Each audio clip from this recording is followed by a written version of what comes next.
ഇവർ വിവാഹിതരായാൽ എന്ന സീരിയലിൻ്റെ പുതിയൊരു എപ്പിസോഡിലേക്ക് ഏവർക്കും സ്വാഗതം. ഭൂമി അജയുടെ മുറിയിലേക്ക് പെർമിഷനോടുകൂടി തന്നെ കടന്നു വരികയാണ്. അവളുടെ കയ്യിൽ ഒരു ഫയലൊക്കെയുണ്ട്. അജയ് ഭൂമിയോടായി എന്തു വേണം എന്ന് ചോദിക്കുന്നുണ്ട്. ഭൂമി അജയ്ക്ക് മുമ്പിൽ താൻ കണ്ടെത്തിയതായിട്ടുള്ള രേഖകളൊക്കെ നീട്ടുകയാണ്. അത് മേടിക്കുന്നതിന് മുമ്പേ തന്നെ അജയ് ഭൂമിയോട് ചോദിക്കുന്നുണ്ട് എന്താ ഇതെന്ന്. ഭൂമി പറയുകയാണ്, ഇത് എൻ്റെ അമ്മയെ രക്ഷപ്പെടുത്താനായി ഞാൻ ദിവസങ്ങളോളം ഉറക്കമില്ലാതെ കണ്ടെത്തിയ രേഖകളാണെന്ന്. ഇത് കേൾക്കെ അജയ്ക്ക് തൻ്റെ ഉള്ളിലെ ഈഗോ പുറത്തു വരികയാണ്. അജയ് ചോദിക്കുന്നുണ്ട്, അവിടെ ചായയും വടയും ഉണ്ടാക്കുന്നതിനിടയ്ക്ക് നിനക്കിതിനായിരുന്നോ തിരക്കെന്ന്. ഭൂമി വളരെ വിഷമത്തോടു കൂടി തന്നെ താൻ കണ്ടെത്തിയ രേഖകളെ ഇത്രയ്ക്ക് പുച്ഛിച്ച് തള്ളിയ അജയ്ക്ക് മുമ്പിൽ ഭൂമി നിന്ന് ചോദിക്കുന്നുണ്ട്, സാറിന് അങ്ങനെ പറഞ്ഞ് തള്ളിക്കളയാം. ഇതേ എൻ്റെ അച്ഛൻ്റെയും അമ്മയുടെയും പ്രശ്നമാണ്. മരിച്ചതെൻ്റെ അച്ഛനും കൊന്നതെൻ്റെ അമ്മയുമാണെന്ന് നിങ്ങൾ ഓരോരുത്തരും പറയുമ്പോൾ എനിക്ക് കയ്യും കെട്ടി കണ്ണുമടച്ച് അതൊക്കെ കേട്ട് നിൽക്കാൻ കഴിയുന്നില്ല. അതുകൊണ്ട് തന്നെ സാർ ഇതെല്ലാം നോക്കണം. സാറ് എനിക്ക് വേണ്ടി എൻ്റെ അമ്മയെ രക്ഷിക്കാൻ എന്തെങ്കിലും ഒന്ന് ചെയ്യണം. സാറിന് ഒരുപാട് ഓടി നടക്കേണ്ടി വരില്ല. ഇതൊന്ന് നോക്കിയാൽ മാത്രം മതിയെന്ന് പറയുകയാണ് ഭൂമി. എന്നാൽ അജയ് അതൊന്നും മേടിച്ച് നോക്കാൻ പോലും കൂട്ടാക്കുന്നുണ്ടായിരുന്നില്ല. കാരണം അജയ് മനസ്സുകൊണ്ട് വല്ലാത്തൊരു കുറ്റബോധമോ അല്ലെങ്കിൽ തന്നോട് തന്നെ ഒരു ഇഷ്ടമില്ലായ്കയൊക്കെ പ്രകടിപ്പിക്കുകയായിരുന്നു. അജയ് മനസ്സുകൊണ്ട് ചിന്തിക്കുകയാണ്, തനിക്ക് കണ്ടെത്താൻ കഴിയാത്ത എന്താണ് ഇവൾ കണ്ടെത്തി കൊണ്ടുവന്നിരിക്കുന്നതെന്ന്. വളരെ ദയനീയമായി തന്നെ ഭൂമി വീണ്ടും അജയോട് പറയുന്നുണ്ട്, സർ, ഞാൻ പറയാൻ പോകുന്ന കാര്യങ്ങൾ കേൾക്കാനുള്ള മനസ്സെങ്കിലും കാണിക്കണം. അല്ലെങ്കിൽ എൻ്റെ കയ്യിലുള്ള ഈ ഫയലുകളൊക്കെ ഒന്ന് സമാധാനപൂർവ്വം ഓപ്പൺ ചെയ്ത് നോക്കാനെങ്കിലും സാർ മനസ്സ് കാണിക്കണമെന്ന്. എന്നാൽ അജയ് പറയുന്നുണ്ട്, ശരി, സമ്മതിച്ചിരിക്കുന്നു, നീ പറഞ്ഞു തുടങ്ങിക്കോളൂ. ഭൂമി പറയുന്ന ഓരോ പോയിന്റുകളും കേട്ട് താൻ വീണ്ടും അതിശയിച്ച് നിൽക്കുകയായിരുന്നു അജയ്. തനിക്കെന്തുകൊണ്ടാണ് ഈ പോയിന്റുകളിലൂടെയൊന്നും സഞ്ചരിക്കാൻ കഴിയായിരുന്നത് എന്നാണ് അജയുടെ ചിന്ത. മറ്റൊരു പോയിന്റ് കടന്നു പോകെ അജയ്ക്ക് ഭൂമി പറഞ്ഞതൊക്കെ കേട്ടിട്ട് തല പെരുക്കുന്നതായിട്ട് തോന്നി. ഭൂമിയുടെ മുമ്പിൽ കൈ ചൂണ്ടിക്കാണിച്ചുകൊണ്ട് അജയ് പറയാണ്, ഇനി നീ നിർത്തിക്കോ, ഇനി വേണ്ട നിൻ്റെ ഈ പ്രസംഗം. നീയേ ഈ CID പണിയും ഇവിടെ അവസാനിപ്പിച്ചു കൊള്ളണം. കേട്ടു നിൽക്കാൻ കഴിയാതെ ഭൂമിക്ക് മുൻപിൽ നിന്ന് ദേഷ്യത്തോടെ അലറുകയായിരുന്നു അജയ്. വീണ്ടും ഇതൊക്കെ പറയാൻ ശ്രമിക്കുന്ന ഭൂമിയെ പിടിച്ച് പുറത്തേക്ക് തള്ളുന്നുണ്ട് അജയ്. പുറത്തേക്ക് തെറിച്ച് വീണ ഭൂമിയുടെ അരികിലേക്ക് വനിതാ പോലീസ് വന്ന് അവളെ പിടിക്കുന്നുണ്ട്. അതേപോലെ തന്നെ അജയ് മറ്റുള്ള സഹപ്രവർത്തകരൊക്കെ കേട്ട് നിൽക്കെ തന്നെ വളരെ മോശമായി തന്നെ ഭൂമിയെ അപമാനിക്കുകയാണ്. ഇതെല്ലാം കേട്ടുകൊണ്ട് തിരിച്ച് ഒന്നും പറയാൻ കഴിയാതെ ഭൂമി തൻ്റെ ടീ ഷോപ്പിലേക്ക് പോകുന്നുണ്ട്. ഇതേ സമയം ആൽഫർട്ട് ഇതെല്ലാം കേട്ടുകൊണ്ട് തന്നെയാണ് അജയുടെ ഓഫീസിലേക്ക് കടന്നു വരുന്നത്. ആൽഫർട്ട് അജയോട് ചെന്നിട്ട് ചോദിക്കുന്നുണ്ട്, നിനക്ക് എന്താടാ, നിനക്ക് ഭ്രാന്തായോ, നീ എന്തൊക്കെയാണ് അവളെ ഈ പറയുന്നതെന്ന്. എന്നാൽ തനിക്ക് ദേഷ്യം വന്ന് നിൽക്കുന്നത് കൊണ്ട് തന്നെ ആൽഫർട്ടിനോടും അതേ ദേഷ്യം കാണിക്കുകയാണ് അജയ്. ഇറങ്ങിപ്പോകുന്നുണ്ടോ നീ, എനിക്കിപ്പോൾ നിന്നോടൊന്നും സംസാരിക്കാനുള്ള താല്പര്യമില്ലെന്ന് പറഞ്ഞുകൊണ്ട്. ഉടനെ ആൽഫർട്ട് ഭൂമിക്കരികിലേക്ക് ചെല്ലുന്നുണ്ട്. ഭൂമി വളരെ വിഷമിച്ച് കരഞ്ഞുകൊണ്ട് തന്നെ അവളുടെ ടീ ഷോപ്പിലെ ഒരു ടേബിളിൽ തന്നെ ഇരിക്കുന്നത് കാണെ ആൽഫർട്ട് അവളുടെ അരികിൽ ചെന്നിരിക്കുകയാണ്. ആൽഫർട്ട് ചോദിക്കുന്നുണ്ട്, എന്താണ് ഭൂമി അവിടെ സംഭവിച്ചതെന്ന്. ഭൂമി പറയുകയാണ്, സർ, ഞാൻ വളരെ മാന്യമായിട്ടാണ് അജയ് സാറിനോട് സംസാരിച്ചു തുടങ്ങിയത്. അദ്ദേഹത്തിൻ്റെ പക്കൽ എത്തിപ്പെടാത്ത പോയിന്റുകൾ ഒരുപാട് ദിവസത്തെ ഉറക്കമിളക്കിയിരുന്നാണ് ഞാനതെല്ലാം കണ്ടെത്തിയത്. അതൊക്കെ കോടതിക്ക് മുമ്പിൽ എത്തിക്കണമെങ്കിൽ അജയ് സാറിനല്ലേ സാധിക്കുള്ളൂ. അതിന് സഹായം അഭ്യർത്ഥിക്കാനാണ് ഞാൻ പോയത്. ഇതൊക്കെ ഞാൻ കണ്ടെത്തിയതാണെന്ന് മറ്റുള്ളവരുടെ മുമ്പിൽ അറിയിക്കണമെന്ന് പോലും ഞാൻ പറഞ്ഞിട്ടില്ല. പക്ഷേ അജയ് സാർ എന്തുകൊണ്ടാണ് ഇങ്ങനെയൊക്കെ ചെയ്യുന്നതെന്ന് എനിക്ക് നന്നായിട്ടറിയാം. അജയ് സാറിന് വേണ്ടപ്പെട്ടവരാരോ ആണ് ഈ കേസിൽ പ്രതികളായിട്ട് വന്നിരിക്കുന്നതെന്ന് ആൽഫർട്ടിനോടായി ഭൂമി പറയുകയാണ്. ഇതെല്ലാം കേട്ട് നിൽക്കുകയും അതേപോലെ ഭൂമിയുടെ കയ്യിൽ നിന്നും ആ ഫയലുകളെല്ലാം വാങ്ങി നോക്കുകയും ചെയ്യുന്ന ആൽഫർട്ട് വളരെ ഞെട്ടി തന്നെയാണ്, അതിശയിച്ച് തന്നെയാണ് നിൽക്കുന്നത്. ആൽഫർട്ട് ഭൂമിയോടായി പറയുന്നുണ്ട്, ഭൂമി, ഒരു കാരണവശാലും പേടിക്കണ്ട. നിനക്ക് വേണ്ടി ഞാൻ മറ്റൊരാളെ കാണിച്ചു തരാം. എൻ്റെ പ്രൊഫസറെ. ഒരുപക്ഷെ നീ കേട്ട് കാണും. നീയും ലോയൊക്കെ പഠിക്കുന്ന പെൺകുട്ടി തന്നെയല്ലേ? കൃഷ്ണമൂർത്തി അയ്യർ എന്നാണ് അദ്ദേഹത്തിൻ്റെ പേര് എന്ന് പറഞ്ഞപ്പോഴേക്കും ഭൂമി പറയാണ്, എനിക്കറിയാം, ഞാൻ കേട്ടിട്ടുണ്ടെന്ന്. എന്നാൽ അധികം താമസിക്കേണ്ട, നമുക്ക് ഇപ്പോൾ തന്നെ അവിടെ വരെ പോകാമെന്ന് പറഞ്ഞുകൊണ്ട് രണ്ടുപേരും കൂടി ആൽഫർട്ടിൻ്റെ കാറിൽ തന്നെയാണ് കൃഷ്ണമൂർത്തിയെ കാണാനായി പോകുന്നത്. കൃഷ്ണമൂർത്തി അവിടെ ചെന്നപ്പോൾ തൻ്റെ സ്റ്റുഡൻറ്റിനെ കണ്ട സന്തോഷത്തിൽ രണ്ടുപേരെയും അകത്തേക്ക് വിളിച്ച് കയറ്റുന്നുണ്ട്. രണ്ടുപേരും സംസാരിച്ചൊക്കെ ഇരിക്കുകയാണ്. കൃഷ്ണമൂർത്തി അവരോടായി ചോദിക്കുന്നുണ്ട് എന്താണ് വരവിൻ്റെ ഉദ്ദേശമെന്ന്. ആൽഫർട്ടും ഭൂമിയും നടന്ന കാര്യങ്ങളൊക്കെ മാറി മാറി തന്നെ അയ്യരോട് സംസാരിക്കുന്നുണ്ട്. അദ്ദേഹം പറയാണ്, ഞാൻ ഈ കേസ് കേട്ടിരുന്നു. അത് വളരെ കുഴപ്പം പിടിച്ച കേസ് തന്നെയാണല്ലോ. ഇത് ഏറ്റെടുക്കാൻ എന്നെക്കൊണ്ടാവുമെന്ന് എനിക്ക് തോന്നുന്നില്ല. കാരണം ഈ പറയുന്ന അംബികയ്ക്കെതിരാണ് ഫോറൻസിക് റിപ്പോർട്ടും ഫിംഗർ പ്രിൻറ്റും എല്ലാം തന്നെ. പിന്നെ കോടതിയിൽ എന്ത് വെച്ചാണ് ഞാൻ വാദിക്കേണ്ടത്? ഭൂമിയും ആൽഫർട്ടും എന്നോട് ക്ഷമിക്കണം, എനിക്ക് ഈ കേസ് ഏറ്റെടുക്കാൻ താല്പര്യമില്ലെന്ന് പറയുകയാണ്. അത് പറഞ്ഞുകൊണ്ട് അദ്ദേഹം അകത്തേക്ക് കയറി പോവുകയും ചെയ്തിരുന്നു. ഇതേ സമയം പുറത്തേക്ക് ഇറങ്ങിയ ഭൂമി വളരെ ഒരു ദൃഢമായൊരു തീരുമാനമെടുത്ത പോലെ തന്നെ ആൽഫർട്ടിനോട് പറയാണ്, ആരൊക്കെ കൈയൊഴിഞ്ഞാലും എന്തൊക്കെ സംഭവിച്ചാലും എൻ്റെ അച്ഛനെ കൊന്ന കേസിൽ നിന്നും ഞാൻ എൻ്റെ അമ്മയെ ഊരിക്കൊണ്ടുവരിക തന്നെ ചെയ്യും. കാരണം ഒരിക്കലും എൻ്റെ അമ്മയ്ക്ക് അത് ചെയ്യാൻ കഴിയില്ലെന്ന് ഈ ഭൂമിയിൽ ദൈവത്തിനും എനിക്കും മാത്രമാണ് ഉറപ്പുള്ളത്. എന്തായാലും എനിക്ക് വേണ്ടി ഇത്രയെങ്കിലും സാറിന് ചെയ്തു തരാൻ കഴിഞ്ഞല്ലോ. ഒരുപാട് നന്ദിയുണ്ട് സാർ എന്ന് പറഞ്ഞുകൊണ്ട് അവിടെ നിന്നും ഇറങ്ങാണ് ഭൂമിജ. ഭൂമിയോട് ആൽഫർട്ട് പറയുന്നുണ്ട്, ഭൂമിയെ ഞാൻ തന്നെ അവിടെ കൊണ്ടുവന്ന് ആക്കിത്തരാമെന്ന്. ഭൂമി പറയാണ്, വേണ്ട സാറ്, ഇനിയും എനിക്ക് വേണ്ടി ബുദ്ധിമുട്ടണ്ട.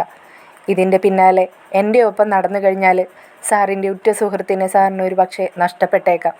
ഞാനിവിടെ നിന്നും ഒരു ഓട്ടോ വിളിച്ച് പോയിക്കോളാമെന്ന് പറഞ്ഞ് ഭൂമി ഓട്ടോ സ്റ്റാൻഡിലേക്ക് നടക്കുകയാണ്.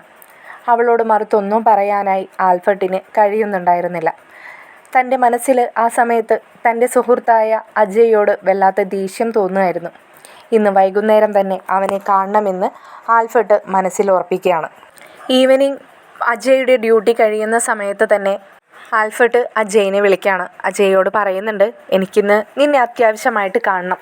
നീ എന്നെ കണ്ട് സംസാരിച്ച ശേഷം മാത്രമേ ഇന്ന് വീട്ടിലേക്ക് പോകാൻ പാടുള്ളൂ എന്നൊക്കെ. അജയും ഓക്കെ എന്ന് പറയുകയാണ്. അങ്ങനെ അവർ തമ്മിൽ ഒരു പാർക്കിൽ വെച്ച് കണ്ടുമുട്ടാമെന്ന ഉറപ്പോടു കൂടി കോള് കട്ട് ചെയ്യുന്നുണ്ട്. രണ്ടുപേരും പറഞ്ഞത് പ്രകാരം ഡ്യൂട്ടി കഴിഞ്ഞ് പോകുന്ന സമയത്ത് ആ പാർക്കിലേക്ക് എത്തുന്നുണ്ട്.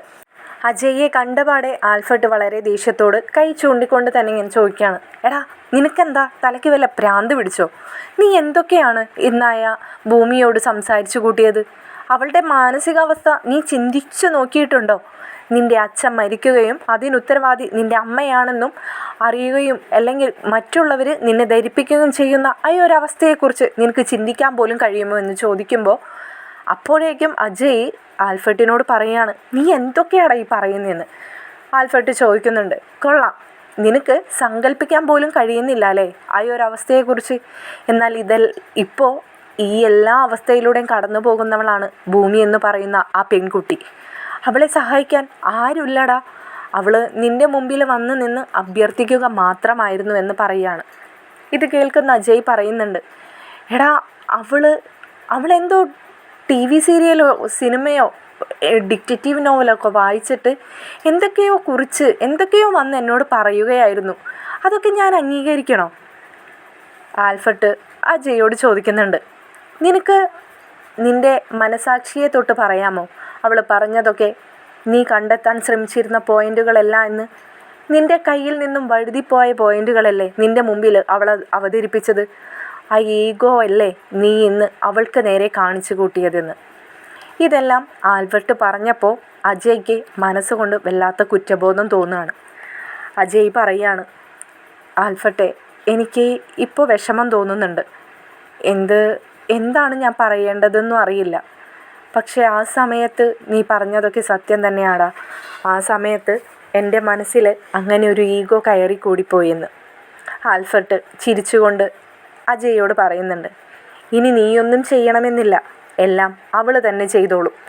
അവൾ അമ്മയെ രക്ഷിക്കാൻ വേണ്ടിയിട്ട് അവൾ ഏതറ്റം വരെയും തനിച്ച് സഞ്ചരിക്കുമെന്ന് അവൾ തന്നെ എന്നോട് പറഞ്ഞതാ. ഇനി നിൻ്റെ സഹായം അവൾക്ക് വേണ്ടെന്നുകൂടി ഞാൻ പറയാൻ വേണ്ടിയിട്ടാണ് ഇന്ന് നിന്നെ കാണണമെന്ന് പറഞ്ഞത്. എപ്പോഴെങ്കിലും ഒരുപാട് ആലോചിച്ചു കൂട്ടുമ്പോൾ നീ മനസ്സുകൊണ്ടൊന്ന് ചിന്തിച്ചാൽ മതി ഞാൻ ഈ പറഞ്ഞ കാര്യങ്ങളൊക്കെ എന്ന് പറഞ്ഞുകൊണ്ട് ആൽഫർട്ട് തൻ്റെ കാറിൽ കയറി പോവാണ്. അജയ്ക്ക് വല്ലാത്ത കുറ്റബോധം തോന്നുന്നുണ്ട്. ഇതേ സമയം വീട് വിട്ടിറങ്ങിയ ഭവാനി തനിച്ച് മറ്റൊരിടത്ത് ഒളിച്ചു താമസിക്കുകയാണ്. എല്ലാ സഹായത്തിനും കമാലുണ്ട് താനും.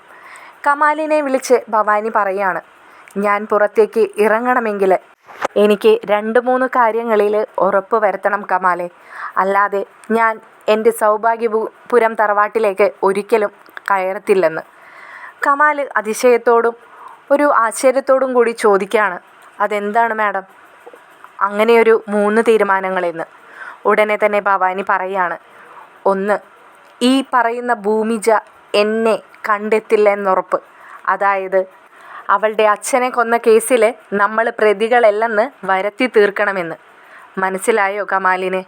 അതുകൂടാതെ സൗഭാഗ്യപുരം തറവാടിൻ്റെ സർവ്വ സ്വത്തുക്കളും എൻ്റെ മകളുടെ പേരിലേക്കാവുകയും സത്യദാസിന് ഒരിക്കലും ഭൂമിജയെ കിട്ടാനും പാടില്ല. അതേപോലെ തന്നെ ഞാൻ വീട്ടിൽ വന്ന് കയറുന്നതിൻ്റെ അടുത്ത ദിവസം തന്നെ അജയും എൻ്റെ മകളും തമ്മിലുള്ള വിവാഹം. ഇതെല്ലാം ഒത്തുതീർപ്പായതിന് ശേഷം മാത്രമേ ഇനി സൗഭാഗ്യപുരം തറവാട്ടിലുള്ളവർ ഭവാനിയെ കാണുകയുള്ളൂ. ഇതേ സമയം കമാൽ ഭവാനിയോട് പറയുന്നുണ്ട്, മേഡം പറയാതെ തന്നെ ഇപ്പോഴും ഞാൻ അവളെ ഫോളോ ചെയ്യുകയാണ്, ആ ഭൂമിയെ. അവൾ നമുക്ക് പിന്നാലെ തന്നെയുണ്ട് മാഡം. തൊട്ടടുത്ത് എത്തിയെന്ന് വേണമെങ്കിൽ പറയാം.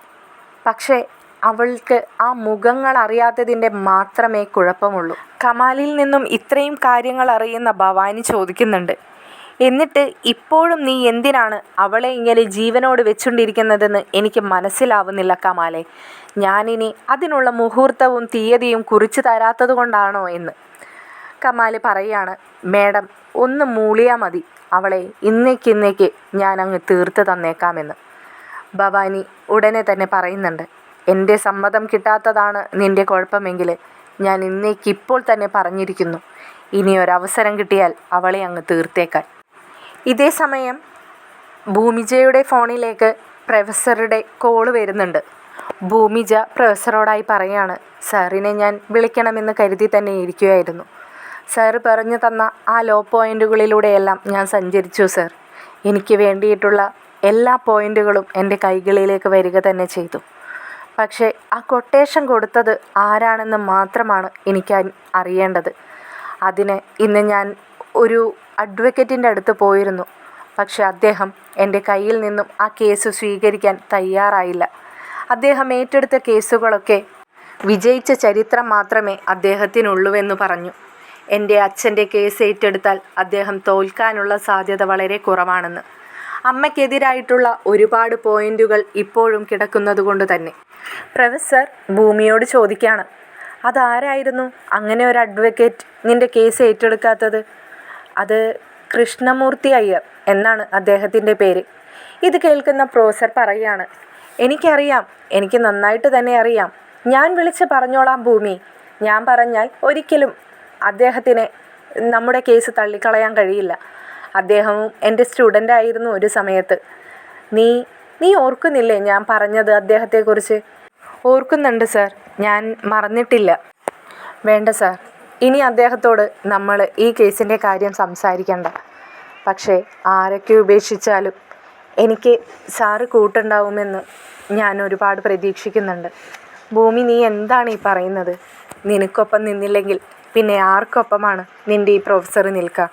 നീ ഒന്നുകൊണ്ട് വിഷമിക്കണ്ട, നിൻ്റെ കൂടെ ഞാനുണ്ടാകുമെന്ന് പറഞ്ഞ് ഒന്നിനും ഒരു മുടക്കം വരില്ലെന്നൊക്കെ പറഞ്ഞുകൊണ്ട് ഭൂമിയെ സമാധാനിപ്പിച്ചുകൊണ്ട് തന്നെ അദ്ദേഹം കോള് കട്ട് ചെയ്യുന്നുണ്ട്. എന്നാൽ പ്രൊഫസർ ഉടനെ തന്നെ ഈ പറയുന്ന കൃഷ്ണമൂർത്തിക്ക് വിളിക്കുകയാണ്. കോൾ അറ്റൻഡ് ചെയ്യുന്ന അയ്യരോട് പ്രൊഫസർ പറയാണ്, ഇത് ഞാനാണ്, ശങ്കരനാരായണൻ. നീ എന്നെ മറന്നോ? എന്നാൽ അയ്യരാവട്ടെ ഇരുന്നിടത്ത് നിന്ന് പോലും എഴുന്നേറ്റ് നിന്നിട്ടാണ് ഫോണിലൂടെ പ്രൊഫസറോട് സംസാരിക്കുന്നത്. അദ്ദേഹം പറയുകയാണ്, സാറിനെ ഞാൻ മറക്കോ? സാറ് എൻ്റെ എല്ലാമല്ലേ. സാർ എന്താണ് ഇപ്പോൾ എന്നെ ഇങ്ങനെ വിളിക്കാൻ കാരണം? ഇന്ന് എൻ്റെ ഒരു സ്റ്റുഡൻറ്റ് നിങ്ങളെ കാണാൻ വന്നിരുന്നു. എന്നാൽ അവൾ കൊണ്ടുവന്ന കേസ് നിങ്ങൾ ഏറ്റെടുക്കാൻ തയ്യാറായില്ല. നിങ്ങളെന്തോ ജയിക്കുന്ന കേസ് മാത്രമേ ഏറ്റെടുക്കുള്ളൂ എന്ന് അവളോട് പറഞ്ഞു അത്രേ. അങ്ങനെയാണോ ഒരു അഡ്വക്കേറ്റ് ചെയ്യേണ്ടത്? അതും ഇത്രയ്ക്ക് ലീഡിംഗ് ആയിട്ടുള്ളൊരു ക്രിമിനൽ ലോയർ. അങ്ങനെയാണോ നിങ്ങൾ പഠിച്ചിട്ടുള്ളത് എന്നൊക്കെ അഡ്വക്കേറ്റ് ചോദിക്കുമ്പോൾ അദ്ദേഹം പറയുകയാണ്, സർ അതിത്തിരി കുഴപ്പം പിടിച്ച കേസായതുകൊണ്ട് അങ്ങനെയാണ് ഞാനത് ഒഴിവാക്കിയത്. പക്ഷേ സാറിൻ്റെ സ്റ്റുഡൻ്റാണെന്നൊന്നും ആ കുട്ടി എന്നോട് പറഞ്ഞില്ല. അവൾ അങ്ങനെയാണ്, എൻ്റെ റെക്കമെൻഡേഷനിലൊന്നും അല്ലല്ലോ അവൾ വന്നത്. പക്ഷേ ഇപ്പോൾ അവളെന്നോട് പറഞ്ഞുകൊണ്ട് സംസാരിച്ചു കൊണ്ടിരിക്കുന്നതിനിടയ്ക്ക് നിങ്ങളുടെ പേര് പറഞ്ഞപ്പോഴാണ് എൻ്റെ സ്റ്റുഡൻ്റാണെന്ന് ഞാൻ മനസ്സിലാക്കിയതും അവളെന്നോട് വിളിക്കരുതെന്ന് പറഞ്ഞിട്ട് പോലും ഞാനിപ്പോൾ അവളെ സഹായിക്കണമെന്ന് പറയാനായി വിളിച്ചതും. സർ ഞാൻ ഈ കേസ് എടുക്കാൻ തയ്യാറാണെന്ന് ആ കുട്ടിയോടൊന്ന് വിളിച്ച് പറഞ്ഞോളൂ. എന്നെ നാളെ രാവിലെ 10 മണിക്ക് തന്നെ വന്ന് കാണണമെന്ന് കൂടി സാറ് പറയണം. പരസ്പരം വിശേഷങ്ങളൊക്കെ പങ്കുവെച്ചതിന് ശേഷം കോള് കട്ട് ചെയ്ത ഉടനെ തന്നെ പ്രൊഫസർ ഭൂമിയെ വിളിച്ച് പറയുകയാണ്, ഞാൻ വിളിച്ചിരുന്നു അയ്യരെ. അദ്ദേഹം നിൻ്റെ കേസ് ഏറ്റെടുക്കാമെന്ന് തയ്യാറായിട്ടുണ്ട് മോളെ. നീ നാളെ രാവിലെ 10 മണിക്ക് തന്നെ നീ കണ്ടെത്തിയ പോയിൻസുകളുമായിട്ട് അദ്ദേഹത്തിൻ്റെ അരികിലേക്ക് എത്തണം. പ്രൊഫസറോട് മറുത്ത് ഒരെതിർപ്പും പറയാതെ തന്നെ ഭൂമി പറയുന്നുണ്ട്, ഞാൻ പോയിക്കോളാം സാർ, അദ്ദേഹത്തെ പോയി ഞാൻ കണ്ടോളാം. പക്ഷേ അദ്ദേഹത്തെ പോയി കാണുന്നതിന് മുമ്പ് എനിക്കിപ്പോൾ പാതി വഴിയിൽ ഉപേക്ഷിക്കപ്പെട്ട എൻ്റെ കേസുമായിട്ട് മുന്നോട്ടൊരൽപ്പം കൂടി സഞ്ചരിക്കാനുണ്ട്. എൻ്റെ അച്ഛൻ്റെ ആ കത്തിന് പിന്നിലെ രഹസ്യം, അതിൽ ഒരു മറ കിടക്കുന്നുണ്ട്. ആ മറ നീക്കി എനിക്ക് സഞ്ചരിച്ചേ കഴിയൂ. അതിനുശേഷം മാത്രമേ അയ്യർ സാറിനെ കാണാൻ ഇനി ഞാൻ പോകുന്നുള്ളൂ എന്നുകൂടി ഭൂമിജ തൻ്റെ പ്രൊഫസറോട് പറയുകയാണ്. സാറും ഓക്കെ പറഞ്ഞ് അവർ പരസ്പരം സംസാരിച്ചതിനൊക്കെ ശേഷം കോള് കട്ട് ചെയ്യുന്നുണ്ട്. ഭൂമിജ മനസ്സുകൊണ്ട് ഉറപ്പിക്കുകയാണ്, പകുതി വഴിയിൽ നിന്നു പോയ തൻ്റെ കേസുമായി മുന്നോട്ട് പോവുക തന്നെ വേണം. എങ്കിൽ മാത്രമേ തനിക്ക് ജയിക്കാൻ കഴിയൂ, തൻ്റെ അമ്മയെ ജയിപ്പിക്കാൻ കഴിയൂ, തൻ്റെ അച്ഛന് ആത്മാവിന് ശാന്തി ലഭിക്കൂ. തുടർന്നുള്ള എപ്പിസോഡുമായി മറ്റൊരു വീഡിയോയിലൂടെ കാണുന്നതായിരിക്കും.